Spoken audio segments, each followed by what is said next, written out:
a hayloft above a working dairy barn. Summer of 1954. A man in work boots beside a woman in a cotton dress she sewed from a simplicity pattern for 35 cents. The minister read from a pocket Bible. Hay dust floating through afternoon light. No organ, no aisle, and no guests. Just cows shifting below, and two people promising each other forever on a floor that smelled like feed grain and cut timber. Now, before we dive in, tap that subscribe button. You will not want to miss what is coming next. Number 15. The back room of a black church in the Jim Crow South, not because the couple was ashamed, because a public ceremony in the segregated South drew attention, and attention in Jim Crow country could be dangerous. Tuesday evening, the sanctuary dark except for 2 candles on the communion table, only the pastor, 2 deacons, and the couple present. No printed programs, no announcement in the local paper. Some counties across Mississippi, Alabama, and rural Georgia forced black couples to use the back door of the courthouse just to file for a license. The clerk might make them wait the entire day. He might send them home and tell them to come back next week. Some couples skipped the license entirely. They relied on the pastor's record book instead. A handwritten entry in ink. Names, date, the scripture that was read. The reception was Sunday dinner with the family. Fried chicken, collard greens, cornbread baked in a cast-iron skillet. Nobody outside that congregation was told a thing. They married in secret, not out of shame, but out of survival. In a country that watched their joy the way it watched everything else, a quiet wedding was an act of dignity. Some couples were hiding from the law, others from something simpler. A father with opinions, a mother who would never approve. And so they went to the last place anyone would think to look. Number 14. A hayloft in a working barn. Rural couples across the Midwest and Upper South who married on the family property. Sometimes with a minister who drove out from town. Sometimes with a neighbor who held the legal authority to perform the ceremony. Hay dust drifting in afternoon light through slat walls. Animals breathing underneath. The bride in her church dress, not white. The groom in his one good shirt. The ring ordered from the Sears Roebuck catalog for $1.95. A thin gold band in a cotton pouch that arrived by mail 6 days later. The minister left his engine running, read from the book of Ruth, and was finished in under 10 minutes. Some families used the barn because the house was too small. Others because the couple was not welcome inside the house. Either way, the barn did not ask questions. The smell of dried hay, linseed oil, manure, leather tack hanging on a nail. A marriage that started there usually carried the character of the place it began, built on labor, not decoration. The barn was private because it was far from town. But some couples needed the opposite. They needed to be nowhere at all, just passing through. Number 13. A Greyhound bus depot waiting room. Bus stations in small towns where a justice of the peace met a couple between transfers. He married them on a wooden bench before the next bus pulled out. The smell of diesel fuel and floor wax. A metal bench bolted to the linoleum. The ticket counter clerk served as one witness. A stranger with a suitcase served as the second. A Greyhound ticket from Memphis to Little Rock cost $3.60 in 1955. The ceremony was performed standing or sitting, depending on the justice's needs that afternoon. The bride's suitcase sat between her feet the whole time. Sometimes the couple was running from something, a family, a town, a version of themselves they wanted to leave behind. The next bus left in 40 minutes. The ceremony had to be over in 15. A bus depot was a place built for leaving, but some people used it for beginning. They started a marriage in the gap between where they came from and where they were going. The bus station served people in motion. But for couples who could not leave town, who could not miss a single shift, the ceremony came to the one place they already were. Number 12. The foreman's office at the factory. Working-class couples who married during a lunch break. In the foreman's office. In the break room of a textile mill, a steel plant, an assembly line. The hum of machinery through cinder block walls. A metal desk shoved to the side.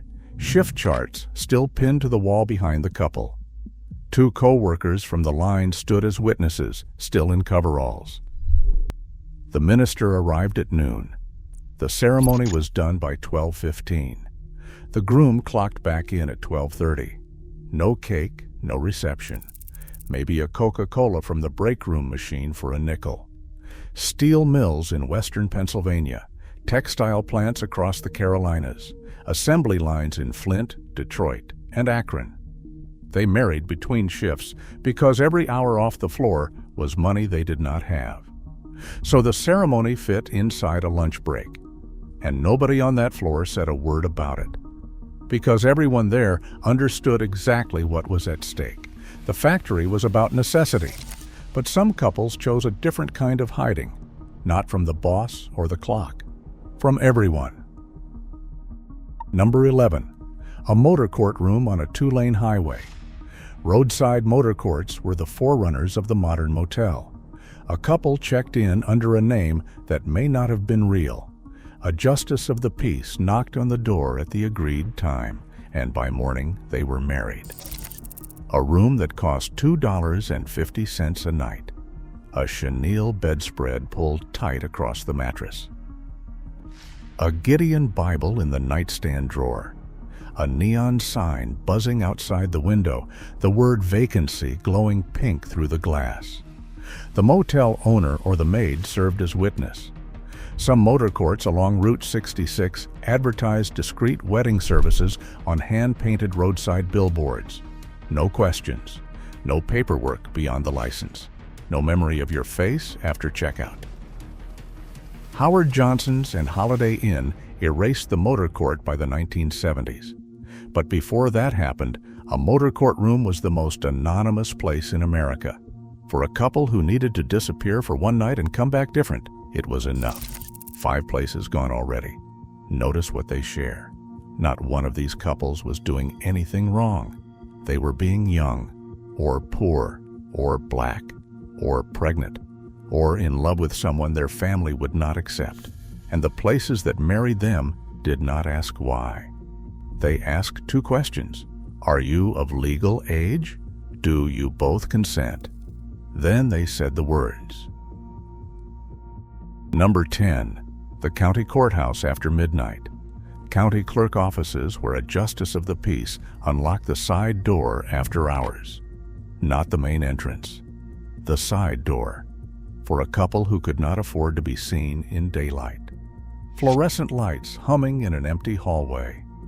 The justice in shirt sleeves and reading glasses. The janitor and the night secretary standing as witnesses. The license filled out on a manual typewriter, the ribbon so worn the middle letters barely printed. Signed, stamped, filed. $5 fee. The whole thing over in less time than it takes to fill a car with gas. Those courthouses did not care who you were or why you came after dark. The law, when it worked the way it was supposed to, was a door that opened for anyone. The courthouse opened after hours for couples who needed privacy. But behind a different locked door in a place nobody would choose, some couples had no other option at all. Number 9. A county jail visiting room. One person on one side of the wire mesh. The other in county issued clothes on the opposite side. A minister standing between them holding a Bible with a cracked spine. A steel table bolted to the concrete floor. A guard at the door. The ring passed through a small opening in the partition by a guard who had done this before. No kiss was allowed in most facilities. The marriage license was signed on separate sides of the glass. Some brides brought wild flowers wrapped in newspaper. The guards would not let them through. Sometimes the groom was locked up for something minor. A bar fight, an unpaid fine, a draft violation nobody had the connections to fix. A woman who married a man in a jail cell was not confused. She had done the math. She knew what he did, and she knew what he was. And she decided that the man behind the glass was still the man she wanted. That kind of certainty does not need a bouquet. The jail kept two people apart with steel and glass, but some couples were separated by something harder to cross. 1,000 miles of open country and the Pacific Ocean. Number 8. A telephone line 1,000 miles apart. Proxy. Marriages were legal in several states during wartime: Montana, Texas, California, and Kansas. One partner, usually the soldier, was absent entirely. A stand-in took his place at the courthouse, and the ceremony happened over a crackling, long-distance telephone connection. A man in a courtroom in Helena, Montana, stood in for a private first class in Okinawa. The bride spoke her vows into a black telephone receiver. The groom's voice came through static and delay from a military switchboard routed under the Pacific. The proxy, usually a brother or a childhood friend, signed the certificate on the soldier's behalf. Sometimes the line cut in and out. Sometimes she could barely hear him. The telephone operator sometimes stayed on the connection as an unofficial witness. She married a voice on a telephone line, a voice wrapped in static, running through a wire beneath the ocean. And she said yes to it. Because the voice was enough. Because it had to be. The telephone carried that voice across the Pacific, but in some small towns back home, the ceremony happened in a building designed for a very different kind of farewell. Tui. Number 7. A drive-in movie theater, the projector beam cutting through the dark, rows of cars on gravel, every windshield glowing with the same picture. And in the back row, a justice of the peace leaning through the window of a 1952 Chevy. By the late 1950s, more than 4,000 drive-in theaters dotted America. They were cheap. They were dark. Nobody in the next car was paying attention to anything but the screen.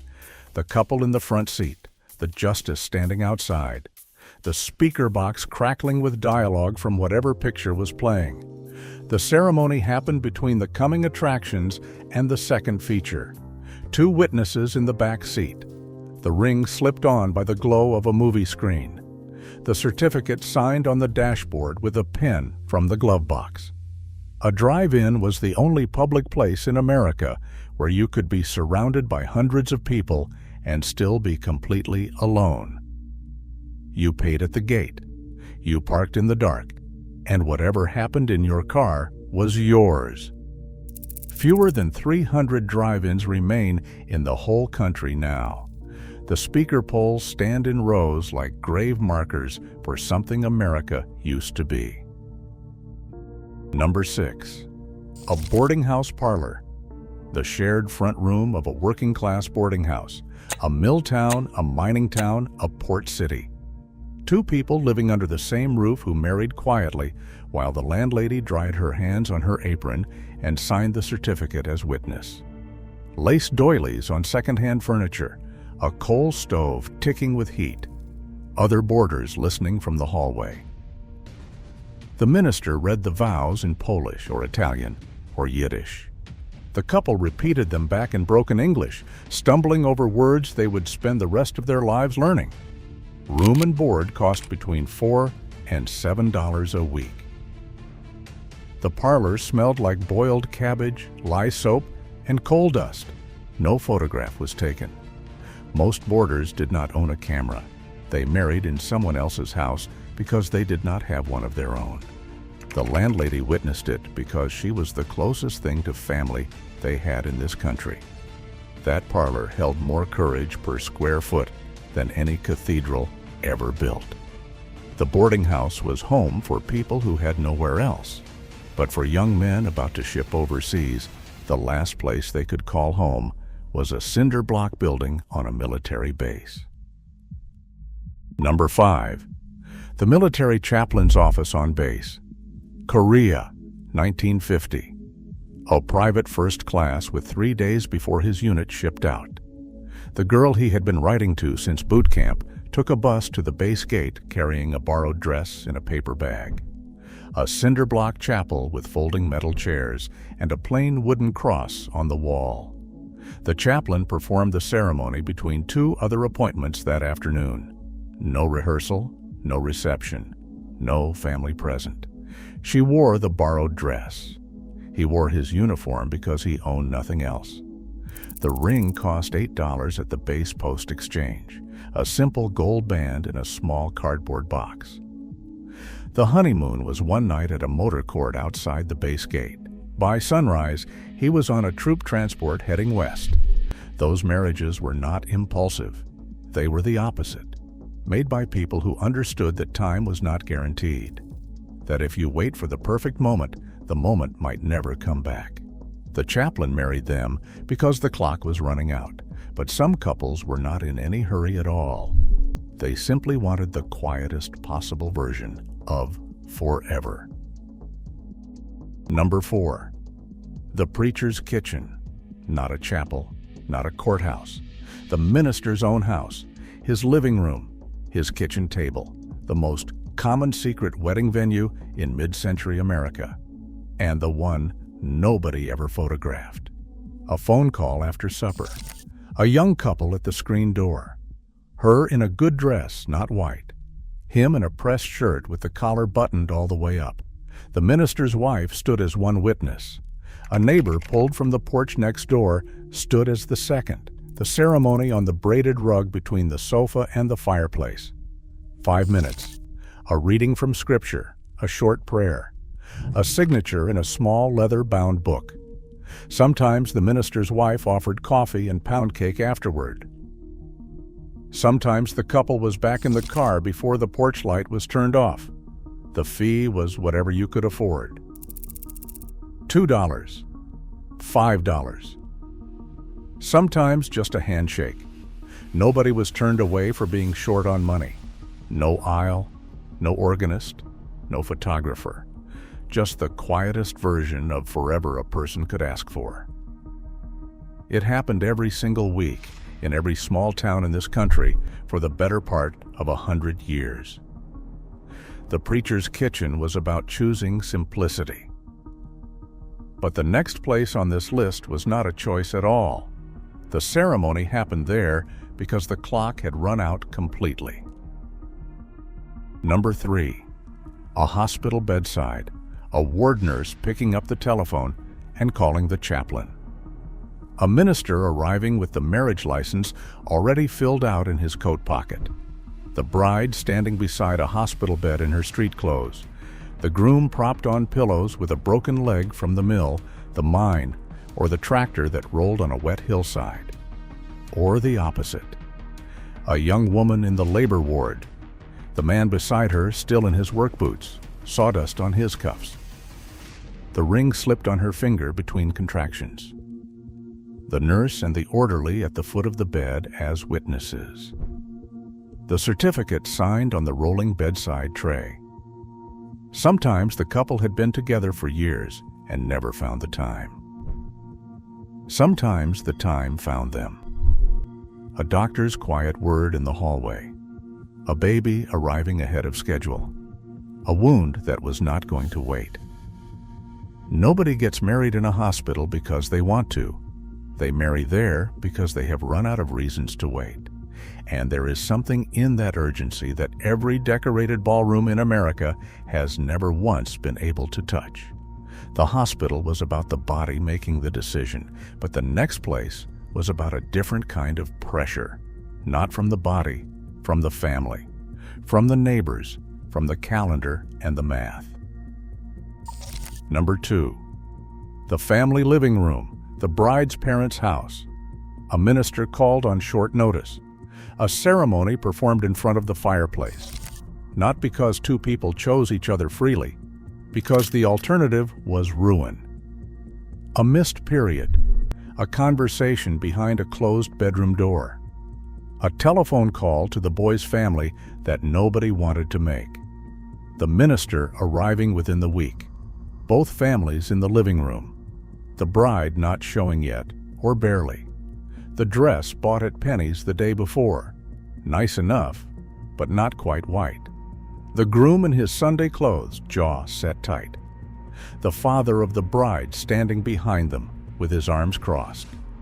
In the 1950s, this was one of the most common outcomes when a pregnancy arrived ahead of the ring.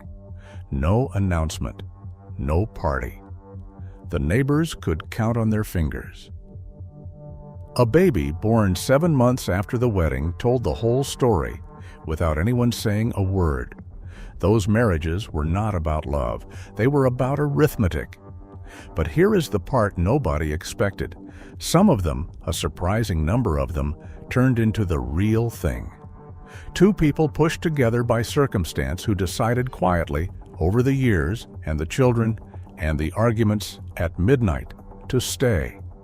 Not because they had to, because somewhere along the way they had built something worth keeping. 15 places now, every one of them strange, every one of them real. And the last one is the strangest of all. Number 1. The kitchen of a rented apartment where nobody came. No chapel with a steeple, no judge behind a desk. Just two people standing in a rented kitchen, a justice of the peace found in the telephone book, and a door that closed behind him when it was over. She could not go to a church because her family had cut her off. He could not go to a courthouse because his people would find out. They could not afford a bus ticket or a tank of gas to the next county. So they found a justice of the peace. He came to the apartment on a Thursday afternoon. The only witness was the landlady from the first floor, or a co-worker who took an early lunch and promised not to say a word. The bride wore what she had worn to work that morning. The groom signed the certificate on the kitchen counter, right next to the salt shaker and the morning paper still open to the classifieds. No music, no flowers, no cake, no camera. The justice read the words. They said them back. He signed, they signed, he left. And then it was just the two of them, standing in the quiet of a room that meant something entirely different than it had an hour before. That kitchen wedding is the one nobody writes about. No movie has filmed it. No magazine has told the bride what to wear. No industry has figured out how to sell it. Just two people who looked at every door closed to them and said, "Then we will do it here, with whatever we already have, because the person standing across from me is enough." 15 places. Not one of them required a caterer, a florist, or a photographer. They required two people, a witness, and the belief that a promise made in a kitchen counted the same as a promise made in a cathedral. It did. It always did. And if you want more forgotten wisdom from the generations who came before us, the next video is waiting for you right now.